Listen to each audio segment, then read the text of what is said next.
Einstein relativity সম্পর্কে, তাই তো? আমার কিছু ধারণা আছে। আমি জানি না যে এটা কি আমাদের ভুল না আইনস্টাইনের ভুল। এটা তো শিওর যে আমরা যারা নতুন রিলেটিভিটি সম্পর্কে বা অর্থাৎ আপেক্ষিকতা সম্পর্কে জানতে চাই বা বোঝার চেষ্টা করি, তাদের কাছে রিলেটিভিটি এত কঠিনভাবে উপস্থাপন করা হয় যে অধিকাংশ মানুষ রিলেটিভিটি শুনলেই ভাবে যে এটা কী জানি একটা বিশাল মানে ভয়ঙ্কর বিষয় হবে আর কি। তবে বিষয়টা তা নয় মোটেও।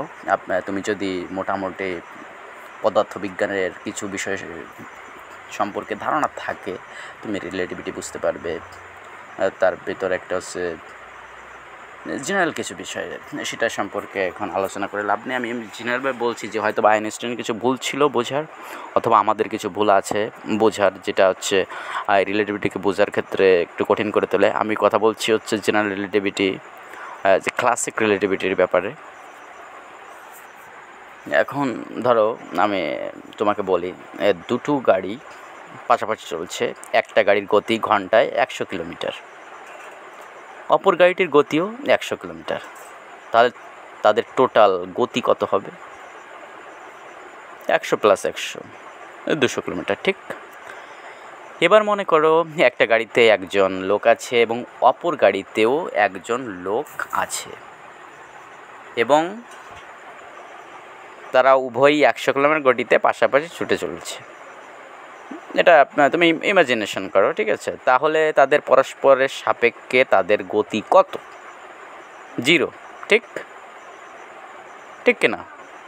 কি কথা বা রিলেটিভিটি আরও সহজে বুঝবে এই উদাহরণটায়। ধরো এই যে দুটো গাড়িতে তুমি এবং তোমার প্রেমিকা আছো বা প্রেমিক আছে। এখন তোমরা মাঝে মাঝে একে অপরের চোখের দিকে তাকাচ্ছ, ঠিক? মাঝে মাঝেই তাকাচ্ছ। তাহলে এই যে তোমাদের যে চোখের যে ডিস্টেন্স, সেটা কিন্তু পরিবর্তন হচ্ছে না। তোমরা সবসময় সোজাভাবেই তাকাচ্ছ একে অপরের দিকে, বাহ, ঠিক? অর্থাৎ গাড়ি 100 কিলোমিটার বেগে চললেও তোমাদের গতি কিন্তু পরস্পরের সাথে শূন্যই থাকছে। আর এটাই হচ্ছে ক্লাসিক্যাল যে রিলেটিভিটির মূল কথা, ঠিক আছে? এবার নিশ্চয়ই বুঝতে পেরেছ। অর্থাৎ একটি গাড়ি যদি 100 কিলোমিটার বেগে চলে, অপর গাড়িটিও 100 কিলোমিটার বেগে চলছে, অর্থাৎ তাদের টোটাল গতি 200 কিলোমিটার, এবং পরস্পরের সাপেক্ষে কিন্তু তাদের গতি 0 হচ্ছে, অর্থাৎ 0। এবার মনে করো যে এই দুটি গাড়ি, একটি গাড়ি এদিক থেকে যাচ্ছে এবং অন্য গাড়িটি বিপরীত দিক থেকে আসছে, এবং একটা নির্দিষ্ট দিকে এই পরস্পরের বিপরীতমুখী গাড়ি দুটি কিন্তু একটি নির্দিষ্ট স্থানে পরস্পরকে ক্রস করবে। এখন এই ক্রস স্থানে এই যে প্রেমিক যুগল যাচ্ছে একে অপরের সাপেক্ষে একটা নির্দিষ্ট স্থানে, যেমন তারা একসঙ্গে যাচ্ছিল, তাদের গতি ছিল 0। এখন এই সময় যখন তারা বিপরীতমুখীভাবে আসছে, তাদের গতি কত হবে?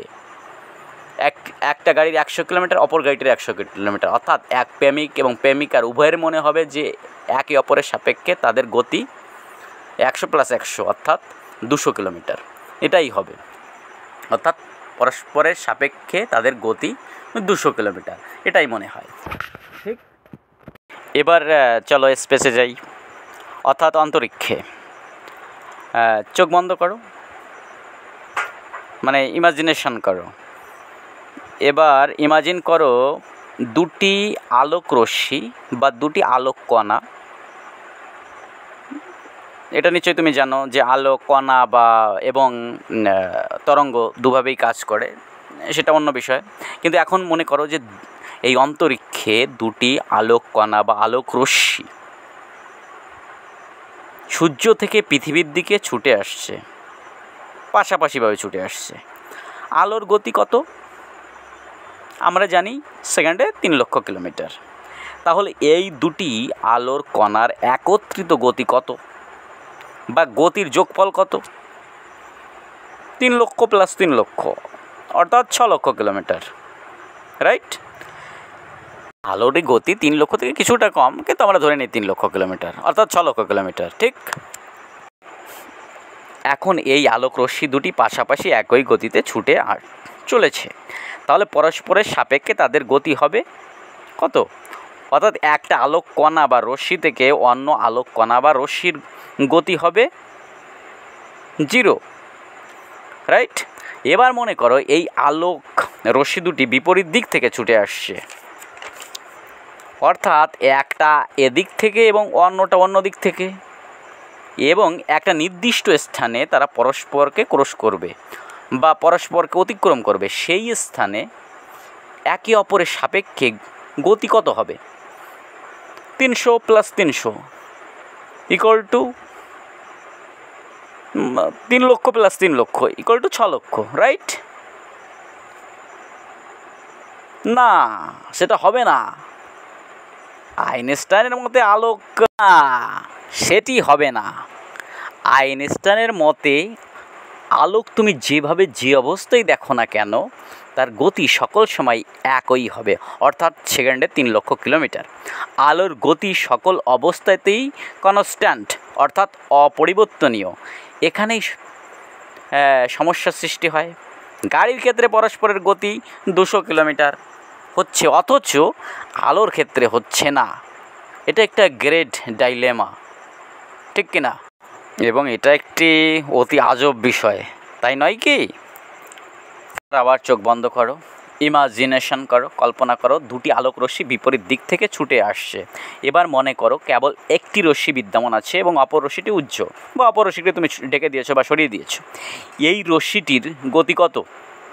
ইমাজিন করো, দেখো, সেকেন্ডে 3 লক্ষ কিলোমিটার, তাই না? এবার মনে করো এই আলোক রশ্মিটি উজ্জ্বল এবং প্রথম যে আলোক রশ্মিটি তুমি উজ্জ্বল করেছিলে সেটিকে দেখা যাচ্ছে। এই আলোক রশ্মিটিও ছুটে চলেছে এবং এই আলোক রশ্মিটির গতি তাহলে কত দেখতে পাচ্ছ? 3 লক্ষ কিলোমিটার, রাইট? অর্থাৎ প্রকৃতপক্ষে বা সত্যভাবে তাদের গতি সর্বদাই 3 লক্ষ কিলোমিটারই। পরস্পরের সাপেক্ষে বা রিলেটিভলি 6 লক্ষ কিলোমিটার বলে মনে হচ্ছে, তা এসেছে আনরিয়াল বা অসত্য। অর্থাৎ এই যে 6 লক্ষ কিলোমিটার মনে হচ্ছে, এই গতিটা আসলে আনরিয়াল বা অসত্য, যেটাকে উপলব্ধি বা পদার্থবিজ্ঞানে এভাবে কখনোই ব্যাখ্যা করা হয়নি। আর এখানে হচ্ছে আমাদের বোঝার সমস্যার সৃষ্টি হয়। বস্তুত সকল সময় এদের বাস্তব গতি 3 লক্ষ কিলোমিটারই, যে অবস্থায় তুমি দেখো না কারণ প্রকৃতপক্ষে 3 লক্ষ কিলোমিটারই থাকছে আলোর গতিবেগ, কিন্তু কখনোই বেড়ে যাচ্ছে না। তোমার কাছে এটা মনে হলেও সেটা মনে হচ্ছে, আর এটাই হচ্ছে আনরিয়াল বা অসত্য। গাড়ির ক্ষেত্রেও কিন্তু এই ব্যাপারটা একই। পরস্পর বিপরীতমুখী দুটি গাড়ি 100 কিলোমিটার বেগে ছুটে আসছে। এবার একটি গাড়িকে যদি আমরা ওখান থেকে উজ্জ্বল করে দিই বা সরিয়ে নিই, তাহলে আমরা কি দেখব? যে একটি গাড়ি যে 100 কিলোমিটার বেগে ছুটে আসছে। এবার যদি আমরা প্রথম গাড়িটিকে সরিয়ে নিই এবং দ্বিতীয় গাড়িটাকে এনে দিই, তাহলে এই গাড়িটি কত কিলোমিটার বেগে ছুটে আসছে? 100 কিলোমিটার বেগে, ঠিক? অর্থাৎ প্রকৃতপক্ষে এই গাড়ির গতি কিন্তু সর্বদাই 100 কিলোমিটার থাকছে, এটা কখনোই 200 কিলোমিটার না। অর্থাৎ বিপরীত দিক থেকে ছুটে আসার সময় একটি নির্দিষ্ট স্থানে একে অপরকে ক্রস করছে এবং তখন তাদের একে অপরের সাপেক্ষে তাদের গতি 200 কিলোমিটার হলেও এই গতি আনরিয়াল বা অসত্য। তাদের বাস্তব গতি 100 কিলোমিটারই। কিন্তু গাড়ির ক্ষেত্রে তো আমরা একে অপরের সাপেক্ষে 200 কিলোমিটার প্রত্যক্ষ করছি, তাহলে এটা কি? আমার জানা মতে পদার্থবিজ্ঞানে এ সম্পর্কে কিছু সঠিকভাবে হয়তো উপস্থাপিত হয়নি, আমি যতদূর জানি।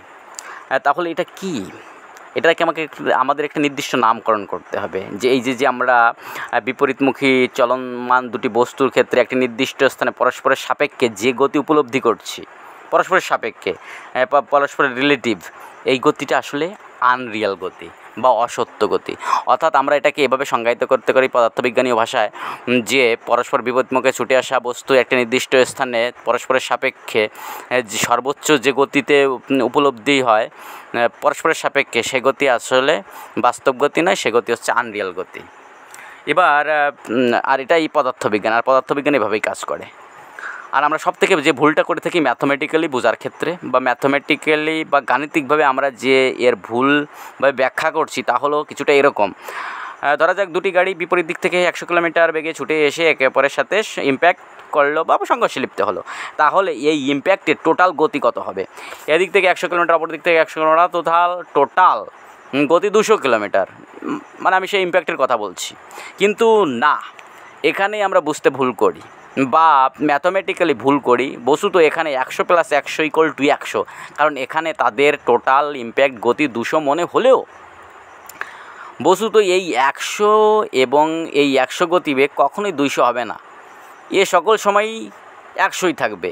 আর এটাই পদার্থবিজ্ঞান, আর এভাবেই বাস্তব পদার্থবিজ্ঞান কাজ করে। আর এখানেই আমরা রিলেটিভিটিকে ভুলভাবে উপস্থাপন করি বা রিলেটিভিটি নিজেই উপস্থাপিত হয়। অর্থাৎ যে রিলেটিভিটি, যে পরস্পরের সাপেক্ষে ইম্প্যাক্টকৃত বস্তুর কে বেশি গতিবেগে ইম্প্যাক্টফুল বলে মনে হলেও বাস্তব বস্তুত তা নয়। পদার্থবিজ্ঞান এটাই। তোমার কোশ্চেন হচ্ছে যে যদি কিন্তু স্থির দেওয়ালের ক্ষেত্রে তো আমরা অন্যরকম দেখতে পাই, যে একটা গাড়ি যখন গতিশীল অবস্থায় আসে তখন যে ইম্প্যাক্ট হয় বা সংঘর্ষের যে ক্ষতি হয়, স্থির দেওয়ালের ক্ষেত্রে তো হয় না। তাহলে কী হয় সেখানে? কিছু তো হয়। এটা তোমার question. Very good question, beautiful question, খুব সুন্দর কোশ্চেন করেছো। তোমার কোশ্চেন হচ্ছে 100 + 100 কিমি বেগে ছুটে আসা গাড়িতে সংঘর্ষের ফলে যে ক্ষতি হয়, একটি 100 কিলোমিটার গতিতে ছুটে আসা গাড়ি এবং একটি স্থির দেওয়ালের সাথে সংঘর্ষের ফলে তো একই রকম ক্ষতি হয় না। অর্থাৎ 100 + 100 কিমি গতিতে বিপরীত দিক থেকে ছুটে আসা গাড়ির ক্ষেত্রে কিছু তো ঘটছে, তাই তাদের ক্ষতি বেশি হচ্ছে। বা আসলেই তাদের গতি 200 কিলোমিটার হচ্ছে, নয়তো তাদের ক্ষতির পরিমাণ বেশি হবে কেন? খুবই সুন্দর কোশ্চেন। বস্তুত এখানে গতি 100 + 100 = 100ই থাকছে, কিন্তু হচ্ছেটা কি যে এর ক্ষতি বেশি হচ্ছে? এর কারণ বস্তুর ভরবেগ, অর্থাৎ আইনস্টাইন = mc²। অর্থাৎ বস্তুর বেগ বাড়ার সাথে সাথে তার ভরবেগও বৃদ্ধি হয়, তাই তার গতি 100 + 100 = 100 হলেও তার ভরবেগ অর্থাৎ মোমেন্টাম 0 গতি থেকে বেড়ে যখন 100 গতির বেগে পৌঁছায়, তখন তার ভর এবং বেগ দুটোই বৃদ্ধি পেয়েছে এবং উভয়ই বিপরীত দিক থেকে ছুটে আসা গাড়ির ক্ষেত্রে ভরবেগ বৃদ্ধি পেয়েছে। তাই তাদের ভরবেগের দরুন তাদের টোটাল ক্ষতির পরিমাণ স্থির দেওয়ালের তুলনায় অনেক বেশি হয়, কারণ দেওয়ালের ভরবেগ কত? 0। আর গাড়ির 100 কিলোমিটার গতিবেগের জন্য যে ভরবেগ উৎপন্ন হয়েছে তার পরিমাণ স্থির দেওয়ালের থেকেও অনেক বেশি, তাই তাদের ক্ষতির পরিমাণও অনেক বেশি। এই ক্ষেত্রে কিন্তু আইনস্টাইনের সূত্র =mc কার্যকর। =mc কি নিশ্চয়ই তুমি জানো। এখানে এনার্জি, আর m বস্তুর ভর অর্থাৎ মাস, আর c হলো আলোর বেগ, এখানে আলোর গতি। এখানে যে কোনো বস্তুর বেগের ক্ষেত্রেই আমরা সি ব্যবহার করি, অর্থাৎ বস্তুর গতির ক্ষেত্রে বা বেগের ক্ষেত্রে আমরা এই সিকে ব্যবহার করি গতিবেগের ক্ষেত্রে। অর্থাৎ energy mass or velocity of light, right? or velocity of any object। অর্থাৎ বস্তুর এনার্জি সেই বস্তুর মাস এবং গতিবেগ বাড়ার সাথে সাথে একইভাবে বৃদ্ধি পেতে থাকে। অর্থাৎ গতিবেগ বাড়লে মাস বাড়ে, আর মাস আর গতিবেগ বাড়লে এনার্জি বাড়ে, রাইট? তাই গাড়ির ক্ষেত্রে =mc² এর যে ভ্যালু তার দেওয়াল ও গাড়ির ক্ষেত্রে =mc² এর ভ্যালু পৃথক, তাই তাদের ক্ষতির পরিমাণও আলাদা। আর এইখানে হচ্ছে আমরা রিলেটিভিটি এবং mc²কে বুঝতে ভুল করি। নিশ্চয়ই তুমি বুঝতে পেরেছো, right? Thank you very much. বিপরীতমুখী বস্তুর ক্ষেত্রে যখন আসছে, এটা তোমার কোশ্চেন, তাই তো? যে একটা নির্দিষ্ট স্থানে তো তারা পরস্পরের সম্মুখীন, মানে পাশাপাশি হয়েও কোনো 1 ন্যানো সেকেন্ড বা তার থেকে ক্ষুদ্রাতি ক্ষুদ্র ক্ষুদ্র ক্ষুদ্র ক্ষুদ্র ইমাজিনেশনের মাধ্যমে, যে তারা তো পরস্পরের সাপেক্ষে 0ই হচ্ছে তাদের গতি, রাইট? এটা খুবই ভালো থিঙ্কিং, ভেরি গুড কোশ্চেন। শোনো, তুমি বলছো যে যখন বিপরীতমুখী একটি গাড়ি আসছে, যে একটা নির্দিষ্ট স্থানে যখন ক্রস করছে, বিপরীত ক্ষেত্রেও তো একটা নির্দিষ্ট স্থানে সে স্থির হচ্ছে, আমরা ইমাজিনই করতে পারি, ঠিক? এটা তোমার question, very good question. But এখানে আলাদা কিছু হবে না, কিন্তু তুমি যে এটা চিন্তা করেছো এটা অসাধারণ থিঙ্কিং। এক্ষেত্রেও রিলেটিভিটির ওই একই সূত্র প্রযোজ্য, যে যখন তারা পরস্পরের সাপেক্ষে একই দিকে যাচ্ছে তখনও যে সূত্র হয়, যে তাদের পরস্পরের গতি জিরো থাকে, এবং যখন তারা বিপরীতমুখীভাবে আসছে এবং একটা নির্দিষ্ট স্থানে তুমি যেমন মনে করছো যে তারা একটা নির্দিষ্ট স্থানে নিশ্চয়ই স্থির হচ্ছে, বা একটা স্থানে তারা পরস্পর যখন করছে তাদের গতি শূন্য পরস্পরের সাপেক্ষে, yes you R right.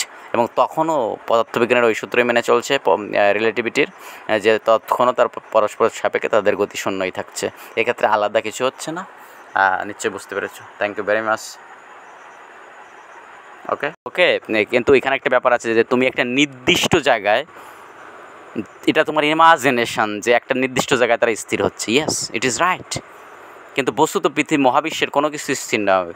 Universe is expanding, ঠিক আছে, ইউনিভার্স এক্সপ্যান্ড করছে, এটা তো প্রমাণিত। অর্থাৎ মহাবিশ্বের প্রতিটি বস্তুই গতিশীল, কিন্তু এই যে একটি নির্দিষ্ট স্থানে, অর্থাৎ একটা পিক্সেল ধরা যাক, যে একটা পিক্সেল যেমন ক্যামেরা পিক্সেল হয়, তুমি যে ক্যামেরা করছো, এই পিক্সেলের মতোই যে একটা স্থির পিক্সেল যদি আমরা কল্পনা করি, তখন বিপরীতমুখী প্রতিটি বস্তুর ক্ষেত্রেই একটা স্থিরতা আসে। সেই স্থিরতাটাও আনরিয়াল, কিন্তু সেটাও আপেক্ষিকতা এক ধরনের, এবং সেক্ষেত্রে এটা জিরোই হয়, এবং সেটা আর রিলেটিভিটির ওই মূল সূত্রই মেনে চলবে, যদিও সেটা একটা imagination, but the question was really great. আমি জানি তুমি যে কোশ্চেনটা করেছো খুবই ভালো হয়েছে, থ্যাংক ইউ ভেরি মাচ। আর দেখো, আমি একজন ভ্যান চালক, একজন ভ্যান চালকের থেকে এর থেকে বেশি কিছু আশা করো না। যদি কেউ রিলেটিভিটি আরও আমাকে ভালোভাবে বোঝাতে পারে, অবশ্যই বোঝাবে, ঠিক আছে।